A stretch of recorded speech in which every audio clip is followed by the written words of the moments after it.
भारताचे एक सार्वभौम समाजवादी धर्मनिरपेक्ष लोकशाही गणराज्य घडवण्याचा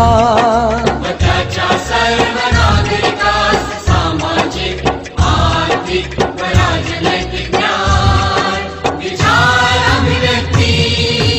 विश्वास श्रद्धा व उपासना यांचे स्वातंत्र्य दर्जाची व संधीची समानता निश्चितपणे प्राप्त करून देण्याचा